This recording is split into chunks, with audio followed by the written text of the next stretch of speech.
Okay, your next mini exam is due on Wednesday, right? Wednesday? We have our midterm. All right, we have our midterm scheduled. Whoa. My bad. You all right, regular? Yeah, I'm fine.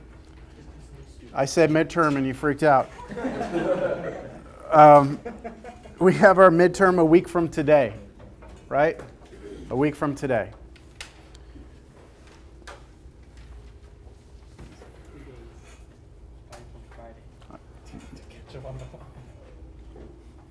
Would any of you want to have it on Wednesday instead? Well, some people are like loaded up that week with exams. Let's do a quick vote. How many of you feel like you'd prefer to have it on Wednesday, March 9th instead of Monday? Okay, well that's a majority. I'm still going to keep my promise that 11-7 will be where we stop, but that means that next Monday I will start doing 11-8. If I get, as soon as we're done with 11-7, I'm going to keep going. So just make sure that you remember that. You know, you don't want to get caught off guard after the midterm and, you know, I'm already past 11-8 and then it shows up at the final and you're like, what is this? Right? Okay. 11-7. Question, yes? So then if you move on to 11-8, is it going to be on the midterm? That won't be on the midterm. That's what I said last time, I think. I said our midterm will cover up through 11-7. Now, if we go through 11-8 and, you know, by the end of the week everyone's like, yeah, sure, put 11-8 on there. I think we're good with it. If that's what y'all decide, then I'll do that. But I don't want to go against what I said at this point. So it'll have to be another unanimous vote like that or strong majority. All right, so maximum and minimum values. You already had a take-home exam, a mini exam, where this is our new student. I'm not going to count off for you not being here. All right, so we already looked in Cal 1, right? On those mini exams, I said, I gave you a hint, a strong hint that you're going to have to go back and review how to figure out to do max and mins, right? And there were two different types of problems that you had in Cal 1 where you found maximums and minimums. One of them was on, anyone remember? Like how do you find the max and minimum function on a closed interval versus on an open interval? There's two different techniques. So let me remind you, I don't want to go back through and review all of this. I'll just do a quick reminder. Let's just say that we have from Cal 1 a function of one variable like x cubed minus, let's go with 3x squared, something pretty simple like that. We could do two things. We could either try and find local maximums and minimums of this function on its entire domain, or we could restrict the domain and look just on a closed interval. So I want to approach it both ways first. So right now, first, find local max / min for this function. So how do we do it? Take the derivative, set it equal to 0. Also, find out where the derivative does not exist. But in this case, the derivative will exist because, why is this derivative going to exist? It's a polynomial, good. All polynomial functions, when we take their derivatives, they're still polynomials, and those are nice, well-behaved functions. So we're going to do the derivative. Now you said set it equal to 0, right? So we set this equal to 0. And just factor now, right? I'm going to pull a 3x out. Be left with x minus 2. And then we just set those both to 0. So where are we going to have these critical numbers is what we called them, right? Remember that, critical numbers? Our critical numbers are 0 and 2, right? All right, now what? Do you remember? There's a couple of different options depending on your teacher and how you were, you know, what was emphasized. So anyone have any recollection of what we do with these numbers now? You could do like a sign chart where you try and figure out where the function is going up and down. Yeah. Remember doing that? We just did like a number line. Number line, yeah. Because the sign chart was just too much to do. Okay, so I agree. That sign chart can be a pain in the butt. How about the second derivative test? Any of you remember the second derivative test? Yeah. Second derivative test was very convenient when the first derivative was equal to 0. The second derivative test told you exactly if it was a local max or a min. So what we had to do is we had to look at these values, 0 and 2. Let's look at the second derivative. Let's go ahead and put that up here. What's the second derivative of this function? 6x minus 6. Okay. And Set that equal to 0. set that to 0. Okay, if you set that to 0, what you're going to get are your inflection points, or possibly. That's where you're going to have your concavity changes. What we're interested in here is whether or not at these points we have something happening. So let me try and remind you with the picture. What we know right now is that if I were to graph this polynomial, right? It's third degree polynomial, so it has to go down on the left and up on the right. We think potentially that this is two x values where we might have a local max and min. What we do know is that at these points, we have a first derivative equal to 0, don't we? Which means that at these points, I have tangent lines. I missed a little bit there. We have tangent lines that are horizontal, right? But remember, we don't know what this looks like, right? We're just, thank you. What is this? Oh, it's not due today. It's due on Wednesday. Hey, you don't have to worry about it now. It's done. You got 2 days to not think about it. All right. I know a couple of y'all did the take home and had it ready for today. It's due Wednesday. All right, so we don't know this picture's here, right? So the second derivative tells us about concave up and concave down, right? So if I just take 0 and plug it into the second derivative, if the answer is positive, I'm concave up, and that would correspond to a local minimum. If I do the point in here and I get a negative, then it's concave down, then I have a local maximum. Remember this? Okay, so let's just check it real quick. Plug 0 in here. Plug 0, what's f double prime of 0? You get -6, which means at 0 you're concave down, which means that corresponds to a local maximum. Then if you plug in 2, you get +6, right? Positive number, so you're concave up, so it's going to correspond to a local minimum. This is just a reminder, okay? This isn't like, hey, let's go back and rehash up Cal 1. Because today what we're doing is we're going to have something called the second derivative test. But we're now going to be on a surface, and it's similar to this, all right? We're going to be checking things and comparing and seeing, and it'll tell us if we have local maximums or minimums. All right, so that's how we did this. This enough for us to move on? That's how we did it if we did not restrict the domain. Now, if someone comes in here and gives you this function and restricts the domain, now that's a different story. Okay, if they restrict your domain, like let's say between 1 and 7, then what could be happening here is that your function, let me draw it like this, might look like this. Again, I'm kind of making this up. We could graph it. I'm not going to. Our lowest point on this graph actually corresponds to the local min we would have got from the second derivative test, right? But the maximum does not occur on one of these humps. It actually occurs at an endpoint on the interval. So the way we did this was different than the way we did the last one. All we do here, set the derivative to 0 again, which we already know the answers, right? 0 and 2. Anyone remember what we do with those now? Plug the endpoints and these into the original function and compare. The biggest answer is your max, the smallest is your min. The only thing you have to be concerned about is whether or not one of these doesn't lie in here, right? And 0 doesn't lie in here, so we wouldn't worry about that. So we would just evaluate f of 1, f of 2, f of 7, and then it spits out answers, right? Understand? Remember? Recall? All right. With that in mind, let's move into today's stuff. All right, so what is today about? It's about the same thing, max and mins, but now we're looking at functions of several variables. In fact, 2 variables instead of just 1.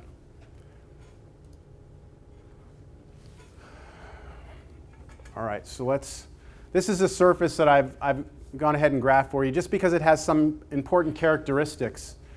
It has these little hills on it. There's like these little ripples on our sheet that's floating through the air, right? Some of them are high, this is like the highest point on the graph locally, right? Like this person standing up here is king of that mountain, right? That's it, just that mountain. This one right here, king of the mountain there, right? So you got all these different ripples. We got local maximums all over the place. And then on the bottom, you have the same things, some effect of a local minimum. And what we need to do is see if there's a way we can find those, where those points are occurring. Just zoomed in on the same thing. And then this is straight out of your book. That's actually the same graph that I just showed you, but this is the book's version of it. And they just showing you some different language here. Local maximum versus an absolute maximum. Absolute maximum would be the highest on the entire function, on its entire domain. And we can go through and we can discuss the definitions, but I think more importantly for us is just geometrically understanding what these points are. We have some theorems. If your function has a local max or minimum, let me make this a little bigger, you can see this. This is right out of the book, so you can refer to it if you need to. Whoa, where'd it go? That's pretty funny. I'm saying zoom in and it actually got smaller. Okay. If your function f has a local maximum or minimum, if it has one, at a point AB, and the first order partial derivatives exist, then they have to be 0. That's an important theorem. It's telling us that if you're going to ever have some top of a hill or some bottom of a valley on a surface, the first partials have to equal 0 there, which is very similar to what we just talked about back in Cal 1, right? We wanted to set our derivatives equal to 0 to figure out where we had flat horizontal tangent lines. Same concept here. But then we have this thing called the second derivative test, which is rather complicated to read here. Let's see if I have a better version of it. I thought I had a better version. It's really not coming out very clear up here, is it? I'll write it down on the board. Okay, on the side here for us. Let me just get to an example so you can see this. So our goal here is going to be to find the extreme values of this function.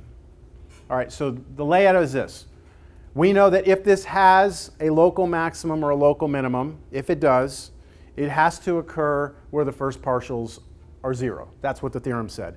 And then the second derivative test, which you can barely read, I'm going to write it down on the side for us. All right? So let's start, though, with just taking the first partials. So what is the first partial of this function? What's the partial with respect to x? Negative 2x. And let's take the partial with respect to y. What do we got? 2y? And that's it. So what we're trying to figure out now is where these partials are 0. So let's just set them each both equal to 0. So set partial of f with respect to x equal to 0 means negative 2x equals 0, which means x is 0. So in order for this to be equal to 0, right, the x-coordinate must be 0. Now we do the same thing for the partial with respect to y, and we get y 0, right? This is the first example. It's going to be easy derivatives and pretty simple outcomes here. So this tells me that if I'm going to have a local max or a local min, then it's going to be potentially at this point 0, 0. 0 for x and 0 for y. The way to actually determine whether or not it is a local maximum or a local minimum is to apply the second derivative test. So here's what the second derivative test says, and I will write it down on the board over here. Do you remember what we just did a second ago with the second derivative test is it was a test for concavity, and we did the second derivative, we figured out where it was positive and negative, right? This is similar, but it's going to look a lot different. We're going to compute this thing called capital D, which is not the domain, it's just capital D for second derivative test. It's going to be equal to the second partial of f with respect to x, so we're going to take the partial twice, times the second partial with respect to f again, but this time y twice. We're going to figure out what that is. We're going to subtract from it the partial of f with respect to x, followed by differentiating with respect to y, so that's another second partial, and then squaring that. That's the thing that we're going to look at, whether or not it's positive or negative. All right? Now, we're not here today to explain why it is that this is going to work, all right? That's a more profound question, but we're just going to trust it and go with it. Is that all right with you? Okay. I don't think the book goes into the explanation. I don't think it does. All right, we good? Yes? Now, we have some conditions, some outcomes. If capital D turns out to be positive, and the second partial with respect to x, so respect to x twice, this piece right here, if that's also positive, then you have a local minimum. All right? If capital D is greater than 0, so again, that turns out to be positive, and partial of f with respect to x, so that second partial again is negative, you have a local max. And the last thing that could happen is if D turns out to be negative, then you don't even need to care about this second partial at all. You have no max, you have no min locally, okay? No local max, no local min, and you have what's referred to as a saddle point.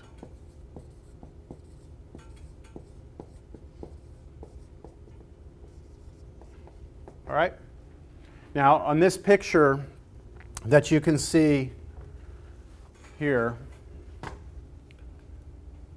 that kind of looks like a saddle, doesn't it? Maybe a little bit. I don't know how many of you have ever seen a saddle, but I think I've ridden a horse once, and I know that that looks like a saddle. So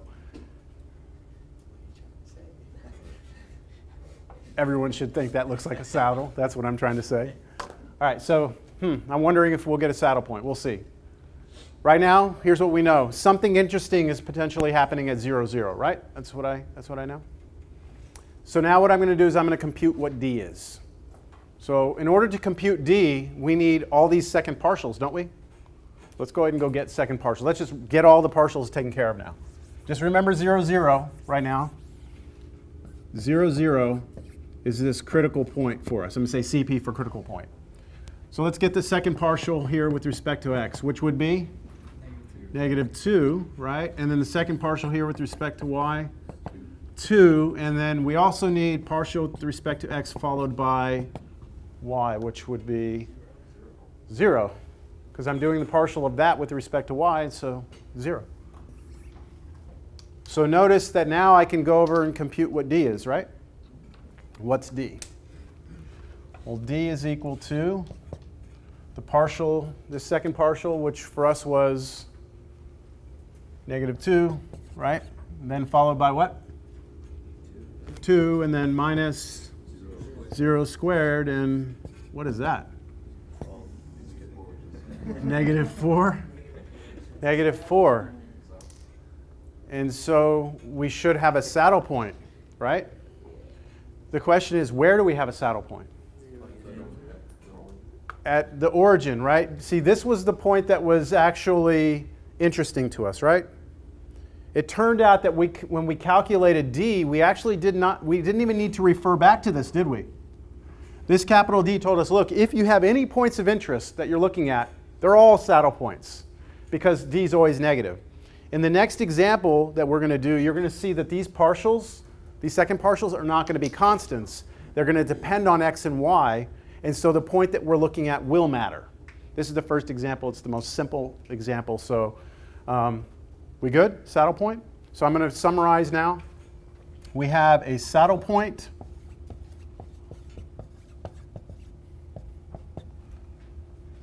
and it occurs at 0, 0, right? And what I'm going to ask for you to do on the test and on anything you do take-home wise is give me the ordered triple. Okay? We know it occurs when the x is 0 and the y is 0, but go ahead and give me the z value too, the function's value. What would it be here? 0 in this case. Just plug 0, 0 in there, right? You've got 0. So at that actual point on the graph, right there, that's a saddle point. All right?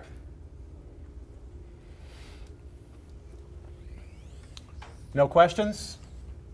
Yes? You said on the next example, Mhm. the D being negative will tell us that it's a saddle point anywhere that we can see? No, on the next one, when we do these second partials, they aren't going to be constants. They're going to be more complicated.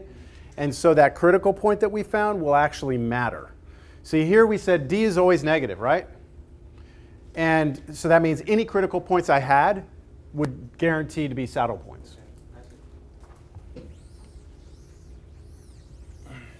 All right, so let's look at another one. Yes? Uh-huh. Why are we only considering the second partial with respect to x? Why not y? Which one? What do you mean? Like when we're looking at that. Like, Well, not that the first part of it when we have. well, that's what I'm saying. If you want to get into the details of this theorem, then that's going to require more of like a sit-down conversation in my office. I mean, you can start to try and understand it by thinking like this is almost like a concavity, isn't it? Second derivative with respect to x is like a concavity. So like, see, I'm going to go way too far off a tangent here. But if you have a concavity that goes like this, that's with respect to x, and then another one that is perpendicular with respect to y, then look, if they're both positive, right, then you're looking at maybe being a local minimum. As opposed to one being positive and one being negative, you're looking more like a saddle. But that's not all you have to look at. You have to look at this one also, because that can have an effect. So it becomes a little more complicated. I'm just trying to explain why these two pieces might be important to you. Understand? Yeah. Okay. All right, this one, where's my little mouse? We won't look at the function yet, okay? We'll come back and look at it. Let's just take the actual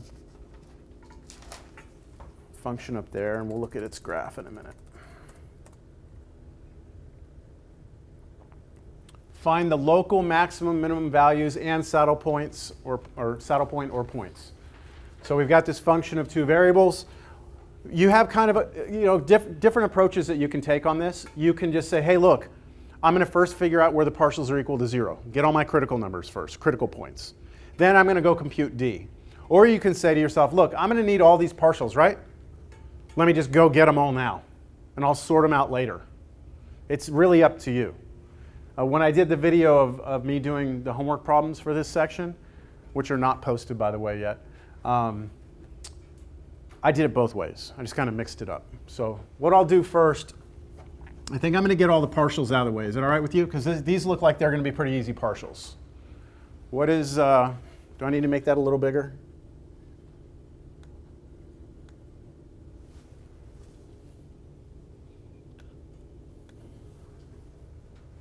There.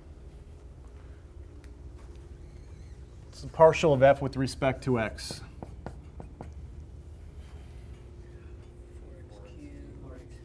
4x cubed minus 4y.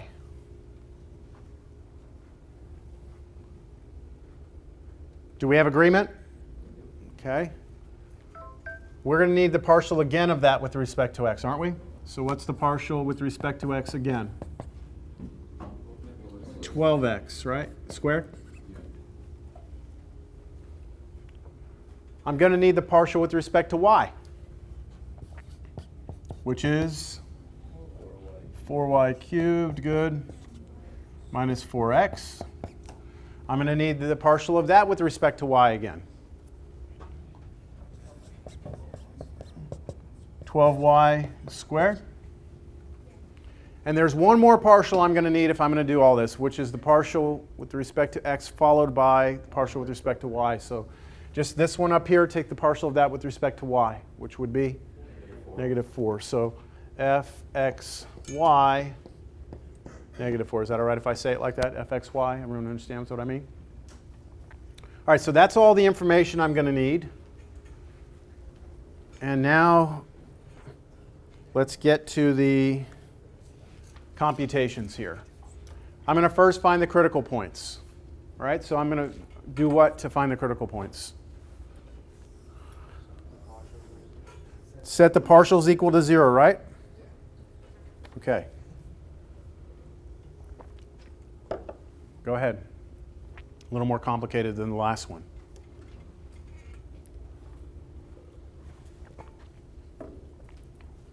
This is where things start to get a little bit messy.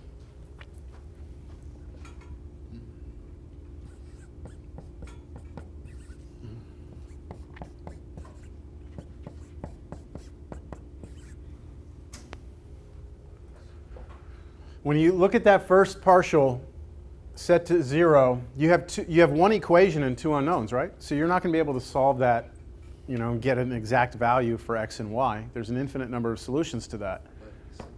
But you also need the other condition to be met, right? And you need the partial of f with respect to y to be equal to 0. And that's the other equation, 4y cubed minus 4x equals 0. So now you really have two equations, right? And two unknowns. But these are nonlinear equations. So you cannot use matrices, can't use linear algebra to solve these because they are nonlinear equations. So you need something else. So wait, did I write that? Yes, I did. Okay. Anyone have any ideas what you want to do here? Substitute? So how do you mean? Substitute. Solve for x or y. You want to solve for x over here and then plug that in over there? Sure, we can do that. So solve this for x. You get, let's say, 4y cubed equals 4x, and then that means y cubed is x, right? And then what I can do is I can go over there, and I can replace what with what? X with y cubed. So come over to this equation and rewrite this, replacing x with y cubed. So that's actually going to become y cubed, what? Cubed minus 4y equals 0. So I'm using this right here to go solve over there. And what's 4y cubed cubed? 4y to the 9th minus 4y equals 0. And now you get to solve that. How do you solve that?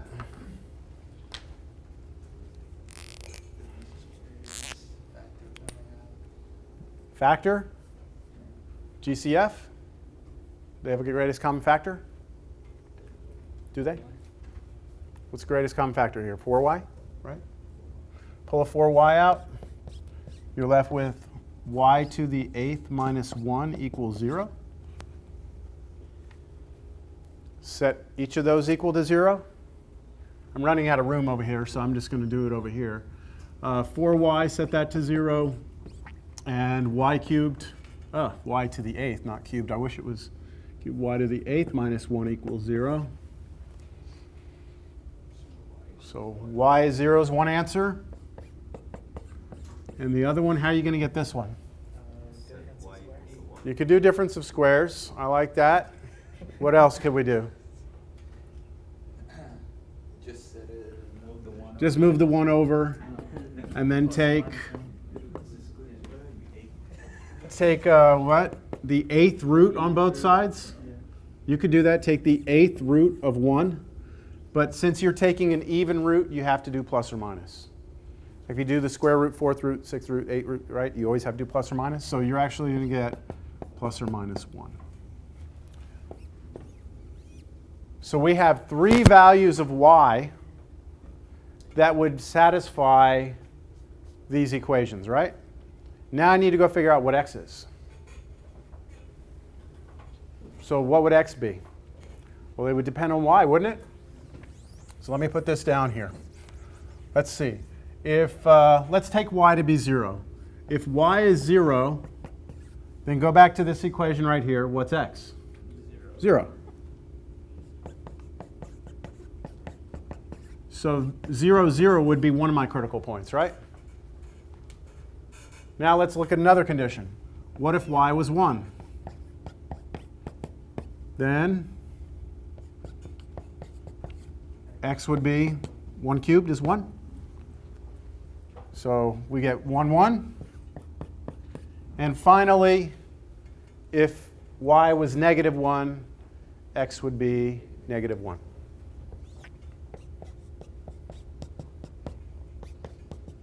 So we get negative 1, negative 1. So there's 3 potential critical numbers, right? Critical points. Once we have these, we can now go compute d, right? And when we compute d, as you're going to see in this problem, the d we get is going to be different for each of those points. In the last problem we did, it was negative 4, right? It made no difference where we were, we got negative 4. Here, you'll see d is going to change. You ready? No questions? I would like to point something out, okay, because I know someone's going to do this. 4y to the 9th minus 4y equals 0. 4y to the 9th equals 4y. Y to the 8th equals 1. Y equals plus or minus 1. What's wrong with that? What did I do?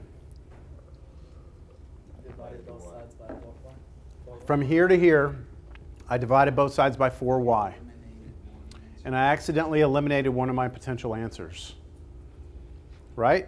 These two are correct, right? We got 1 and negative 1. The answer you're missing right now is 0. And the reason why you're missing it is because you divided by y, which made you promise me y couldn't be 0. You unintentionally got rid of one of your solutions, which is a big mistake. So anytime you ever see a polynomial equation, never divide through by a variable unless you are going to remember to go back later and check it. You know, don't divide through by something that could potentially be 0. It's always okay to divide both sides by 4. That's fine because, you know, 4 is never 0, but not by y.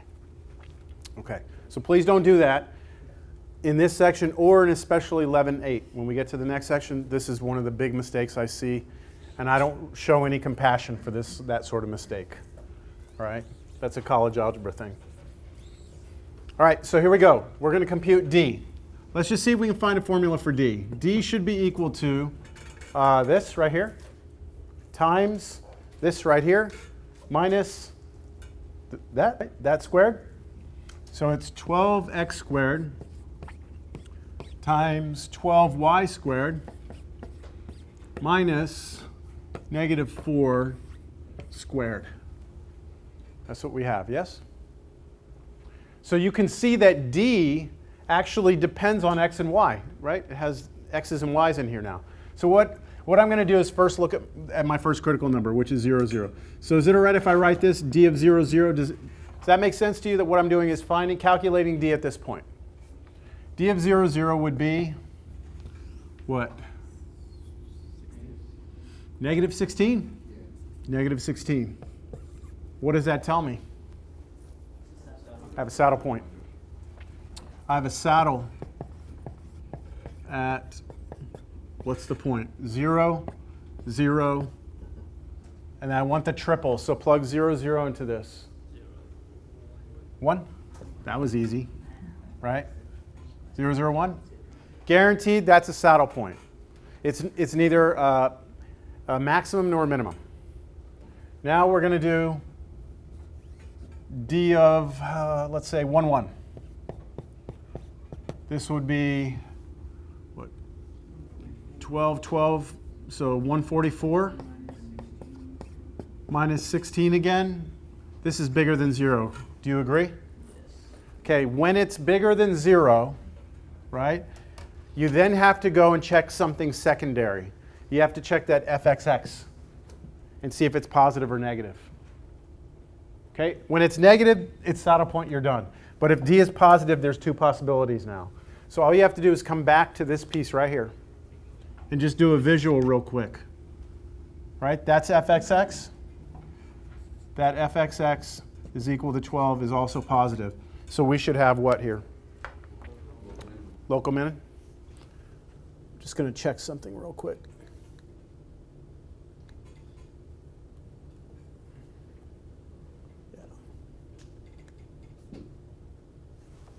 Yeah, that's good.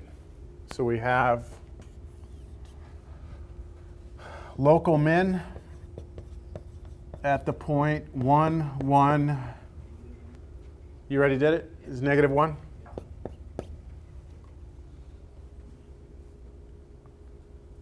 And then you go through. Understand where you got this from? Just plug 1 for x, 1 for y in there. You should get negative 1. Now the last computation, d of negative 1, negative 1. Isn't it going to be exactly the same? It's exactly the same as this. We're going to get a 12 because you're squaring x. It was 12x squared, 12y squared. So you should still get 12 times 12 minus 16. It's still positive. And then that piece that we're supposed to inspect now, this piece, is still positive, right? So another local minimum.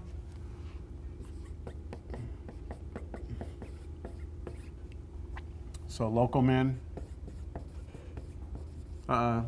Local min at the point negative 1, negative 1. Is it still 1? Yeah, turns out negative 1 still turns out to be the same, I believe.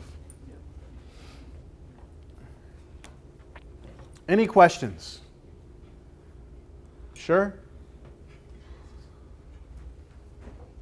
So if I graph this function, right, this surface, what I'm telling you is that I may not be able to find the highest and lowest points on the graph. Okay? But what I can tell you is locally where you have some important things happening. I know you have a saddle point at 0, 0, 1. I know that you've got a local minimum at 1, 1, negative 1. Another one at negative 1, 1, 1. So here it is. I'll erase this stuff here. There's the graph right there.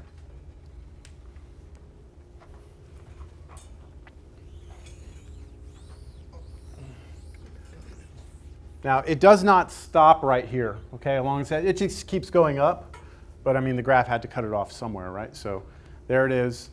And we have our saddle point, which you can't see right here. So what I'm going to do is I'm going to pull the surface out a little bit. Maybe I shouldn't have. That didn't help. There's that saddle point. See the saddle point in there? Do you see it?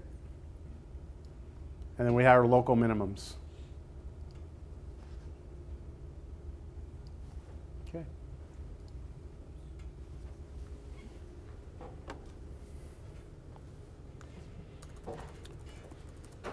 So what are the things that are going to be the most complicated parts of these problems? Taking the partials, and especially the part where you set the partials equal to 0. That might be the part that comes back to haunt you. Solving equations. Because pretty much anything's on the table right here as far as solving equations. They could be polynomial equations, they could be trig equations, they could be exponential, logarithmic equations. Anything can pop up here. And the derivatives could get ugly.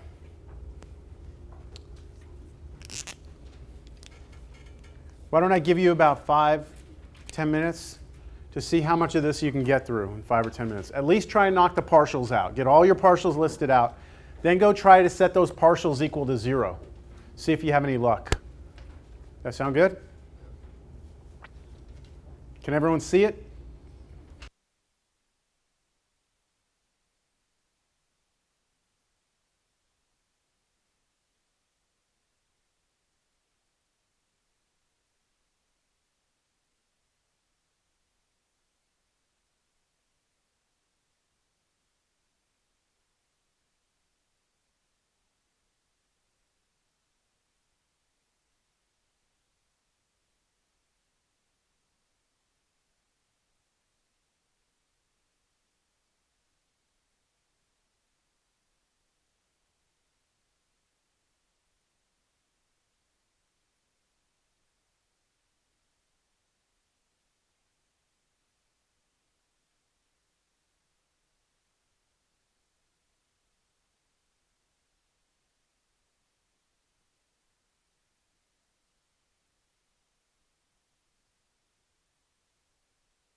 Is it working pretty straightforward, or are you running into some issues? Are we supposed to run into issues?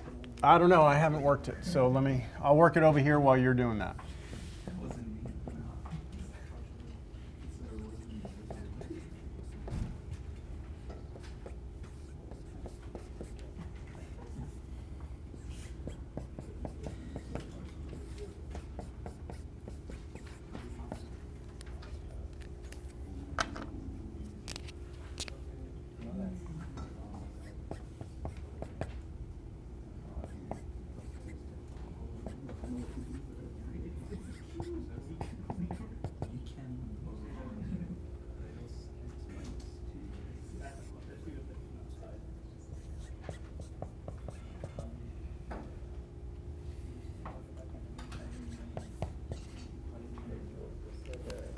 I believe those are your groups of partials. That's what they're making fun of. How many of you got those partials? Yep, so we're at least that good with it? Yes? How many of you have started trying to set the partials equal to 0? Having any trouble? No?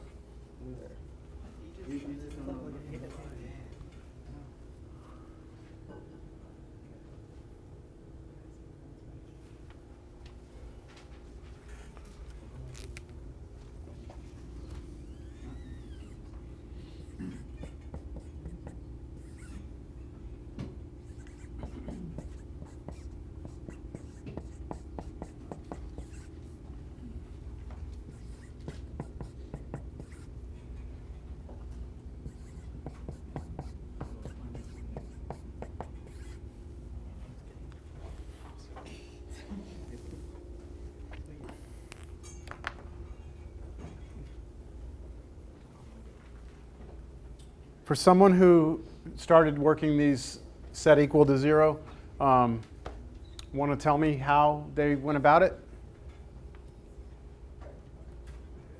Yes? Excuse me, x cubed minus 6. Where? F of y. Oh, sorry. I wrote the wrong thing. Thank you. Thank you. X cubed minus a. So don't mix these up or you'll be in trouble. So look, this one and this one, those are the two. Okay, so yeah, this is going to be real straightforward now, right? Because you can just solve this one, right? This is x cubed is 8, which means x must be what? 2 and only 2, right? Not plus or minus? Because you're taking a cube root on both sides. Cube roots, you don't have to do plus or minus. So this tells you, look, for this one to be true, x has to be 2. Has to. No options. Once x is 2 here, you go over here and get y. So what do you get here? 3, 2 squared y plus 24 times 2 equals 0. 12y plus 48 equals 0, so y is -4. Y is -4.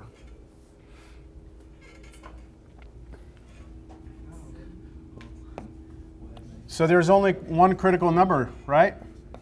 This is it. This is the only critical point we have to worry about. But we have to compute d at that critical point to figure out if it's saddle, max, min, whatever. You ready to compute d? All right, so let's look at d. D will be the second partial, this one right here. So 6xy plus 24 times, fyy? 0 minus 3x, that quantity squared. And what I'm going to do is this won't matter because this is all going to be 0, right? And this, when I plug in x is 2, right? That's going to give me a number squared. It's going to be minus a positive number. It's going to be a negative number, isn't it?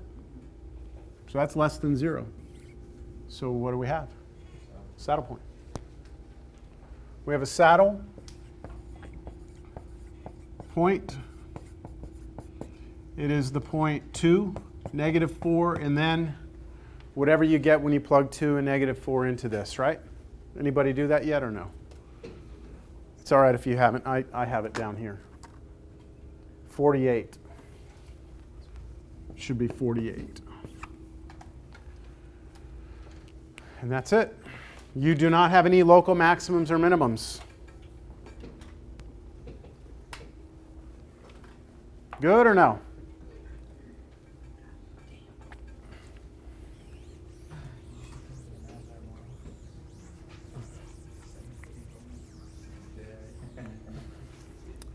Here's the graph.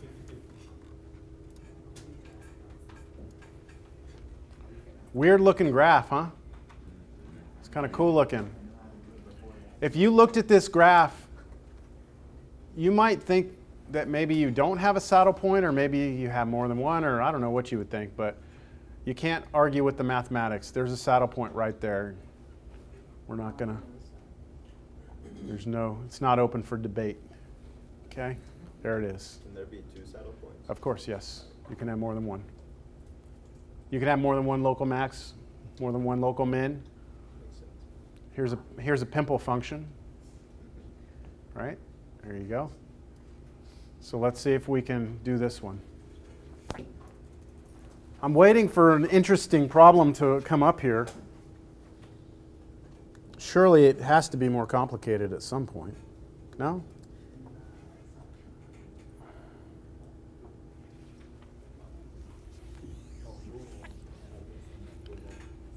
These derivatives might be a little more complicated.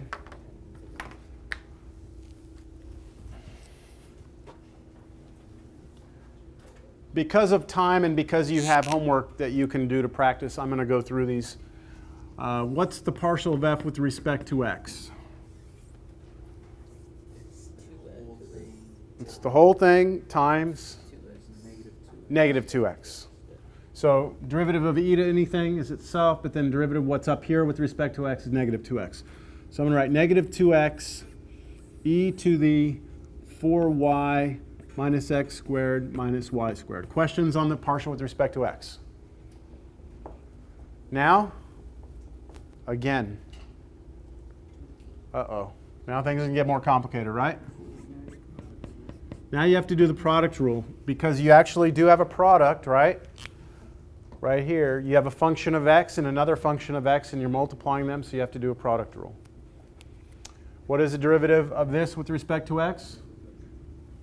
-2, right? -2 times e to the 4y minus x squared minus y squared, plus, continuing with the product rule, the derivative of this, which is, we just did that, right? -2x. So it's going to be -2x times e to the 4 minus x squared minus y squared. Am I done? A little bit more. What? I missed what? 4y. Yes, I missed my y, didn't I?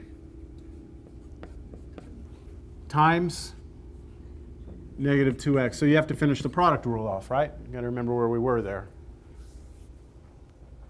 That's a mess, right? See if we can clean that up at all. See anything that those both have in common? Because there's like 2 terms, right? Here, here. Anything they both have in common? How about -2? They both have a -2? They both have an e to all that junk? So why don't I pull a -2 e to all that junk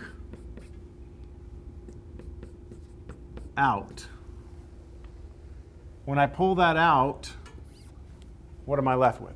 So what would be left here if I pull that out? A 1. Okay. And what would be left here if I pull all that junk out? So I pulled one of the -2's out, so I'm left with x, -2, so -2x squared, and that's it. There you go. It's a little cleaner. All right, moving along. Partial with respect to y. is? It's itself, right? Times the derivative of what's up here with respect to y, which is 4 minus 2y. So I'm put that out front. 4 minus 2y, then all that stuff.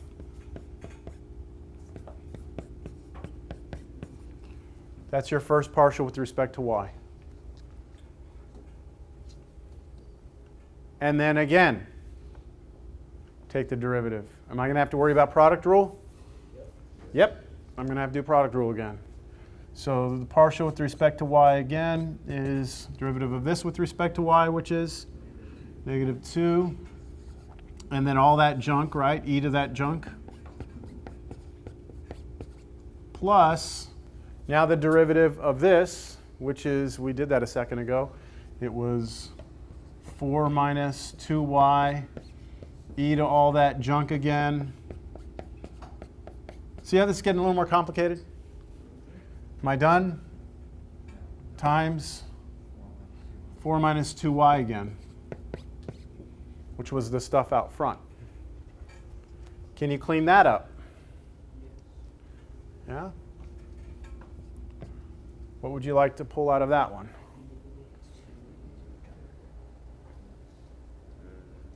Just the Just for now, do you want to pull the e? Just the e? Just for now? Okay, let's just pull the e junk out. E to the 4y minus x squared minus y squared. I'd be left with, let's see, over here, negative 2. And over here, 4 minus 2y, twice. So plus or minus? Plus. 4 minus 2y squared. That's what it would look like. All right, one more derivative for me to try and get. Partial of f with respect to x followed by with respect to y. Partial f with respect to x followed by y. So that's this one up here with respect to y. What's good about that? If I do that, do I need product rule? I don't, because this is not a function of y. So I can ignore that as a constant and just take derivative of that with respect to y, which is itself times negative 2y. No, 4 minus 2y, right? So it'll be this times 4 minus 2y times that. So negative 2x times 4 minus 2y times e to the 4y minus x squared minus y squared. Woo! All right. So if you can't do partial derivatives, it's going to cause some trouble, right? This is why on the next test, I probably won't give you a problem where I say, hey, what's the partial derivative of this? I'll just ask you to find local max and min. You'll have to do it, right? You'll have to do multiple partial derivatives. So you'll have to show you know how to hold something constant and how to apply a chain rule and a product rule at the same time. And it's all kind of tested within this one problem. All right, all that was fun, but why did we do all that? We need to find these critical points, right? So we need to set our partials equal to 0. Partials equal to 0. I'm going to keep this up here. I don't want to erase this. This is my fxx, right? This one was my fyy. And this one down here, I'll just leave. So I'm just leaving these on the board so I can refer back to them. I just erased. Damn it. I didn't want to erase that one. Okay, let's do this one. So I'm setting partial of f with respect to x equal to 0. That means I'm setting negative 2x e to the 4y minus x squared minus y squared equal to 0. Now that looks like a complicated equation, right? Looks rather complicated. But what can you tell me about this factor, this part of it? Can e to anything ever be 0? You can never make e to any number 0, can you? So if that's never 0, then you can ignore it completely. So this doesn't matter. So all you're really looking at is negative 2x equals 0, which means x is 0. That's nice. That's good to know, right? And then the other partial with respect to y, I didn't write it, or I erased it, because I was thinking ahead, planning ahead as usual.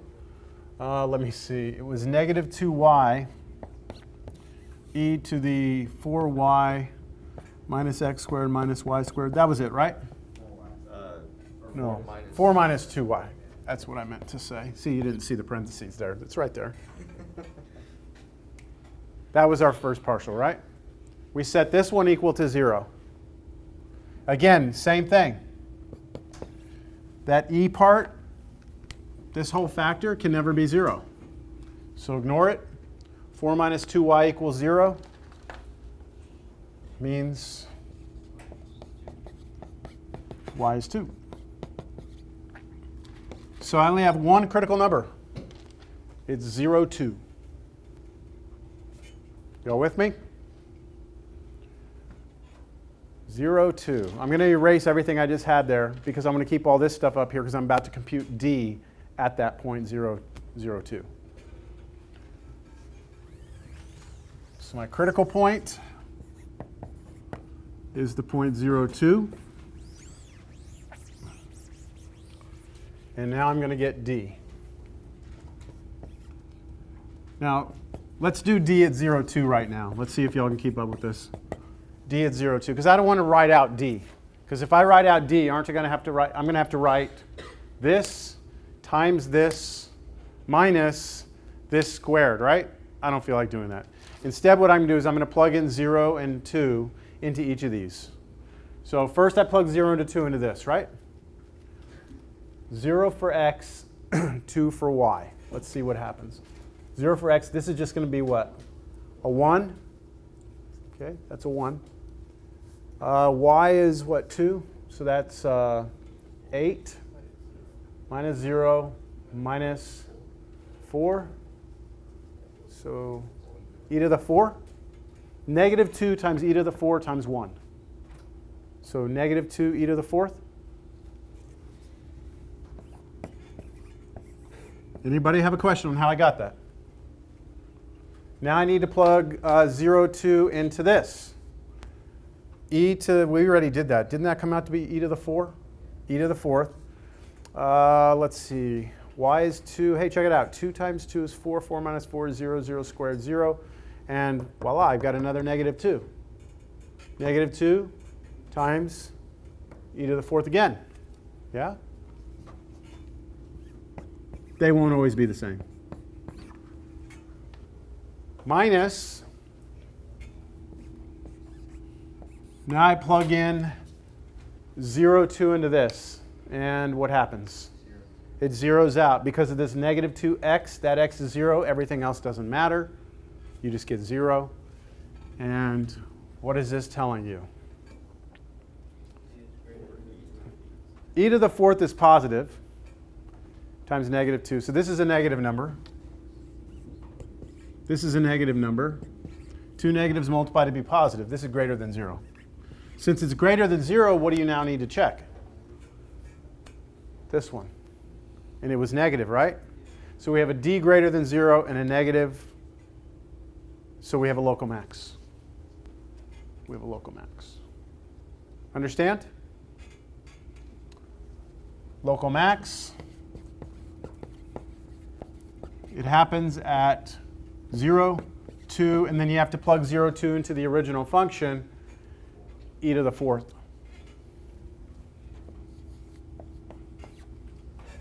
That's it.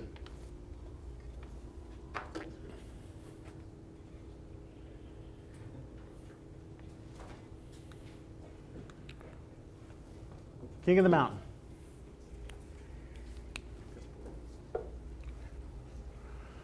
What do y'all think? I mean, yeah. That derivative was a little bit uglier, right? That required a little bit more attention to detail. I did your homework. I didn't do all the problems, but I did number 11. I shot that video for number 11 3 times. Because the derivative, I just kept on butchering the derivative and plugging things in. I was trying to fit everything on one board, and it was driving me crazy. So I was losing track of things, and it was a mess. So I think I finally got a decent version of it. So just be careful. All right, let's see if we have any more.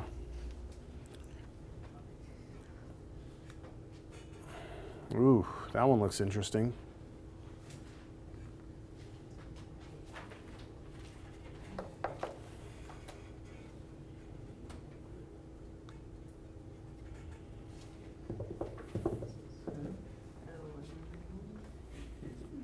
You want to mess with that one? All right. I'll give you another 10 minutes. This section, before you dive too hard into that, this section, right now we're finding local maximums and minimums, right? I have not restricted the domain. And I was telling you in the very, very beginning of class, when we look in Cal 1, we have a cubic function. We could not restrict the domain and look at local max and min, or we could cut it off and then look at max and min, right? The second part of this section is us restricting the domain, cutting it off. We haven't started that yet. We got to make sure we can do this part first. All right?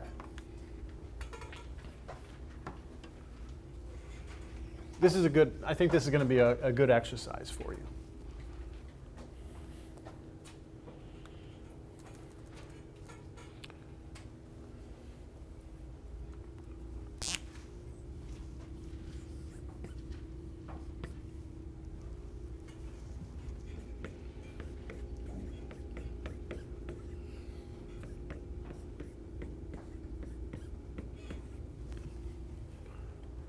It's a little hint there.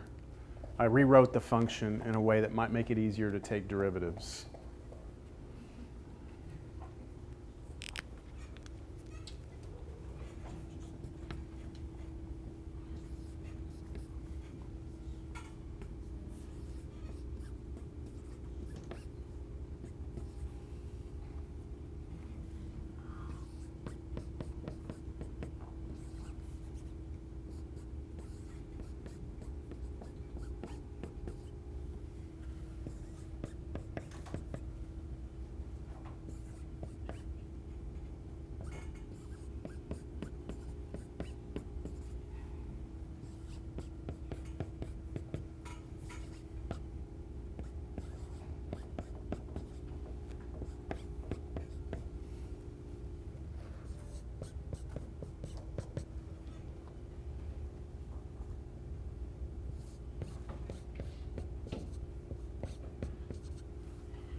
Y'all ready to talk about it or no?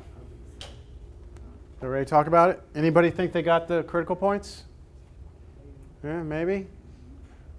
Okay, I'm assuming everyone's okay with the derivatives. Y'all like the way I did that? I mean, not do you like it? Like, I mean, y'all okay with it? Like, you probably would have done this. Something. Any of you would have just like tried to stick with quotient rule or something here? You could have, but I don't know. I would have just brought those up, obviously. All right, so I'm assuming everyone's okay with all these partials. All right, now here, let's get some volunteers to explain how they would go about it. And if you're right, then I'll say yes. If you're wrong, then I'll hit you with the magic stick. Huh? Extra credit, yes. Get lashings. No.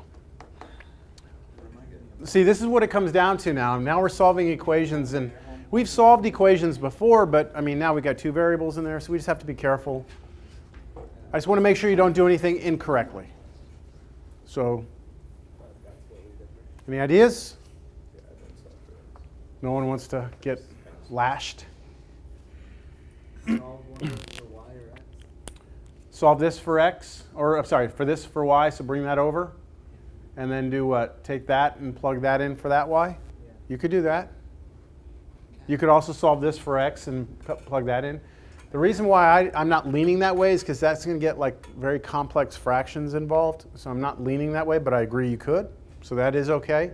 No lashings. Why don't you, what I did was I started with that, with the one on the left, multiplied both sides by the denominator of that, Okay.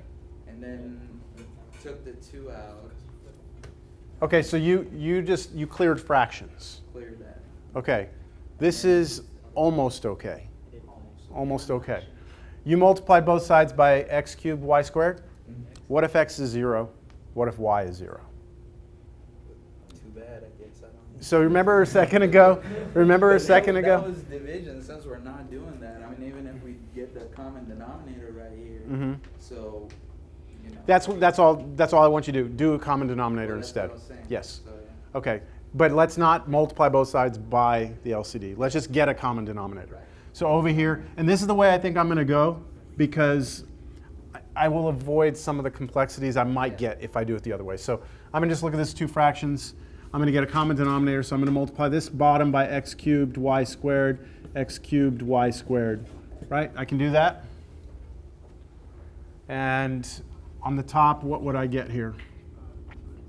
2x to the fourth y squared. Then I'll have minus 2, the other numerator, all over the common denominator, which is now x cubed y squared equals 0, right? I can do the same thing on this one, right, if I wanted to.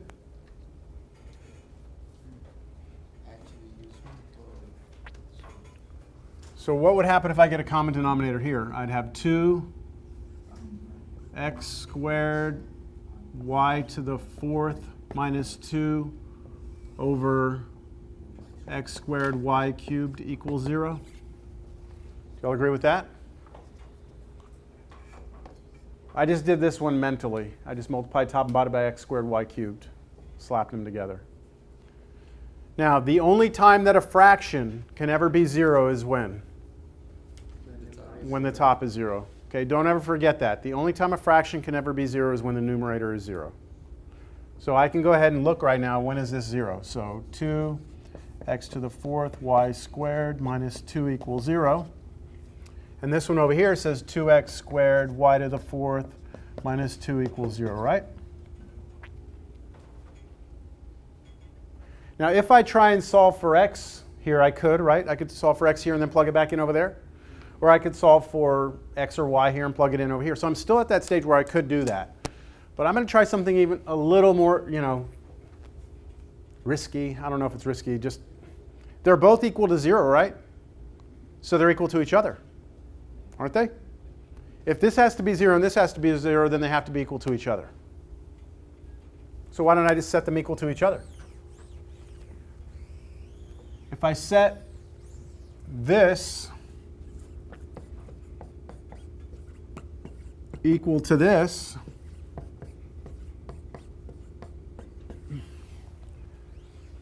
and then What do you say we move everything to one side? 2's are gone. 0 over here. Here, 2x to the 4th y squared minus 2x squared y to the 4th, right? We still good? Let's divide out at 2. We can do that. GCF, what do they both have in common? What would I be left with here?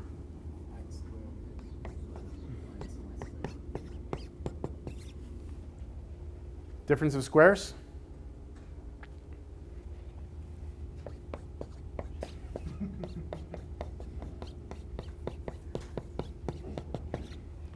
Okay. I have a total of 4 factors, although this is a repeated factor. X, I can set that to 0, that to 0, that to 0, that to 0, can't I? For this one, what's my solution? X must be 0, right? This one, set that to 0, you get y is 0.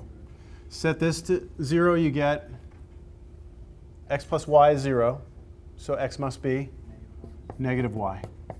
Understand that one?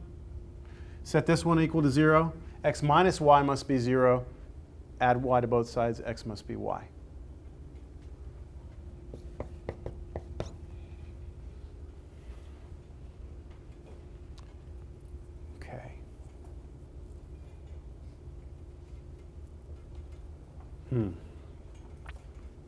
Did that get us anywhere?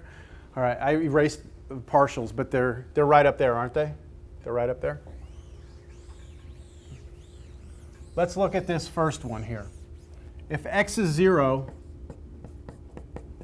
talk to me about y. About y. If x is 0, it's going to satisfy the first equation, right? Look at this first one. 0 here. Oh, wait, hold on. I'll have division by 0, won't I? That's no go. Do y'all see that? This can't happen then. Remember, that's division, isn't it? Okay, let me try this one. If y is 0, then what? Oh, same thing. Can't have that. All right, let me try this. What if x is equal to negative y? If x equals negative y, then let me rewrite the first equation. 2x minus 2x to the negative 3. But what's y? I'm rewriting this. That's negative x to the negative 2, right? That's my first partial. That must be equal to what, though? 0, right, for this whole thing to work? I have an equation that just has x in it. Can we solve this? Let's see if we can solve this. This is 2x minus 2 over x to what power? X to the 5th, right? When you take negative x and you square it, move it to the bottom and then square it, it's positive x squared. Then you have x cubed next to it. So this is x to the 5th equals 0. Put those together. 2x to the 6th minus 2 equals 0 over x to the 5th. I'm getting a common denominator again. Right, putting these two together. And that means the top has to be 0.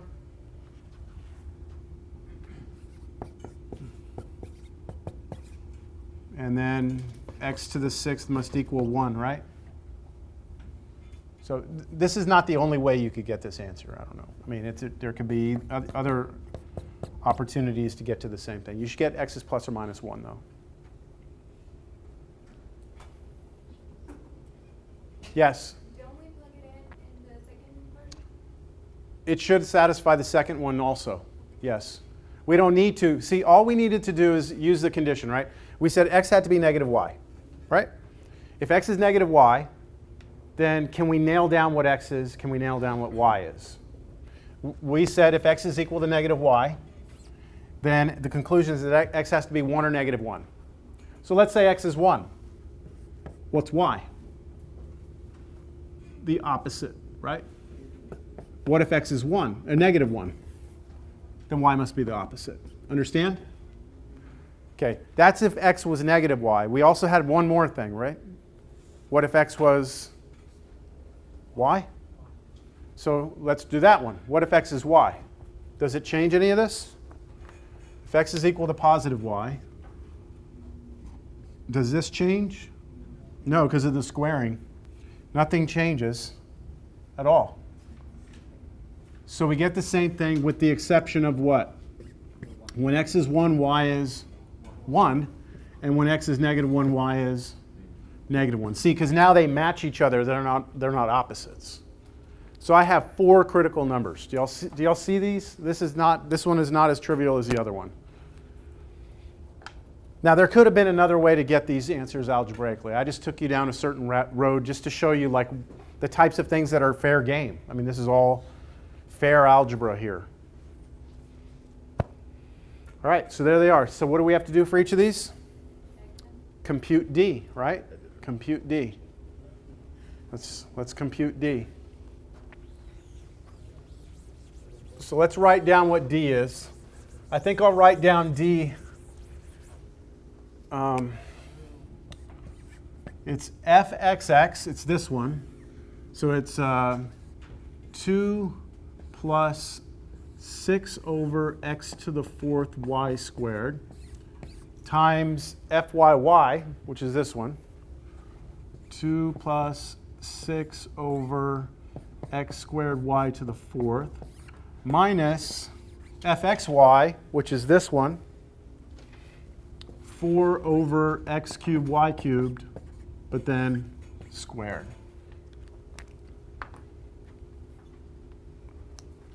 Let's do this one first. What's D1 negative 1? Fun stuff. Well, it's not. This isn't going to matter, right? 1 or negative 1 is not going to matter because we're going to square them or raise them to the 4th power. So this is just going to be 2 plus 6 over 1. So this is just going to be 8. This one's going to be 8. 8 times 8. So 8 minus over here. So it doesn't matter because we're going to square it, right? The sign of this. This is going to be a 1 down here, negative 1 actually, and then so 16? Minus 16? Positive number. We agree? So because it's positive, I need to now go back and look at this fxx thing. It was also positive. So what do we have here? Local min.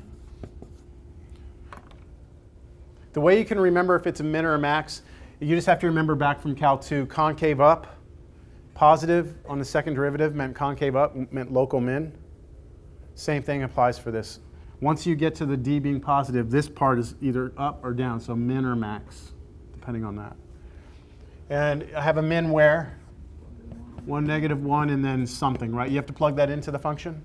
I'm not going to do that. You could do that yourself. All right, now I go D, negative 1, 1. Is anything going to change?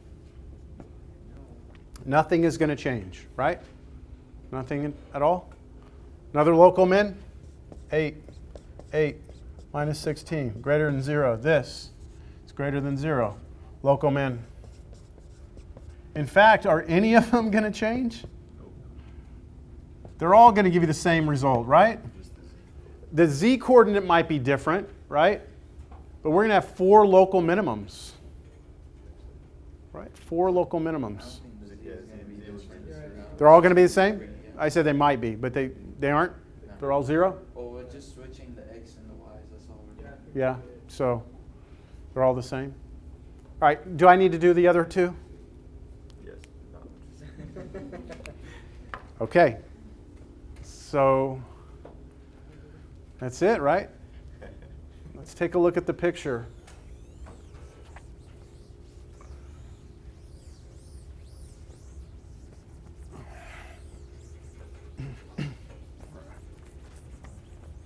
This has got a pretty cool graph to it.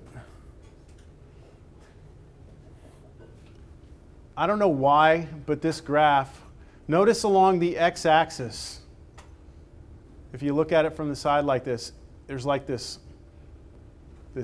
infinite like hallway that you can go down, right? Down the x-axis. And what's happening is your function is becoming asymptotic as you go like approach 0 on y equals 0, right?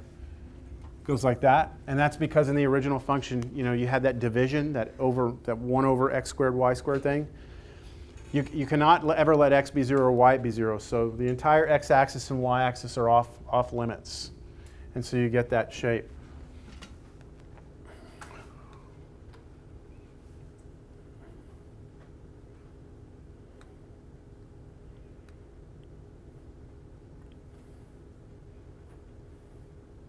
Here are my mins. There's all 4 of them. You can see them if I turn this upside down. You see them underneath there? They're my local minimums. I don't know why, but this shape for some reason reminds me of, did you ever play that game when you were a kid with the paper thing? Yeah? Where you go like that? I don't know why, this has always made me think of that little game. Blue. Pick your favorite color. Blue. All right. All right, so that's the function.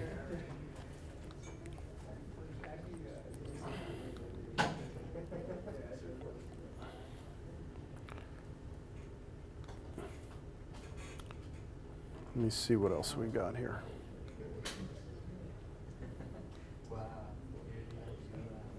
Okay. I need to cut out a little early today because of a slight commitment that I have. What I like to do is I like to offer that as a bonus question. All right? It's not a huge bonus question, like it's not going to be like worth 10 points on your final or anything, but just an exercise. But here's the catch. It's due tonight by midnight. And that means that you'll need to find a way to somehow get it to me electronically if you want bonus for it. You can turn it in physically. Yeah, you can scan it. Okay, you can take a picture and email it as an attachment, but do not text me a picture. I want this all to be done with emails through Canvas. All right? Does that sound fair?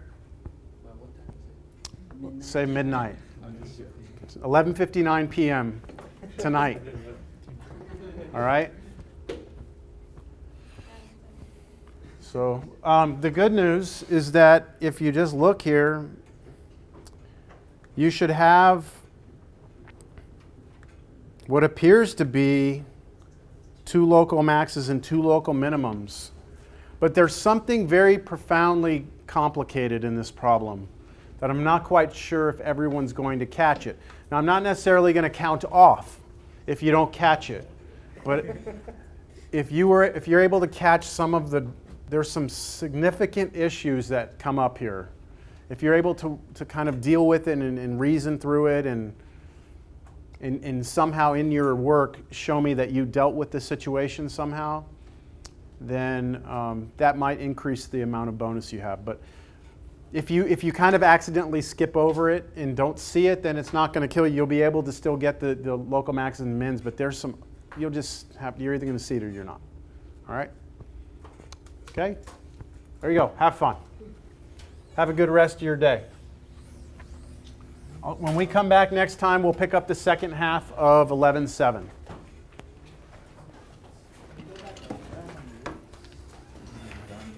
I don't know if those answers are true.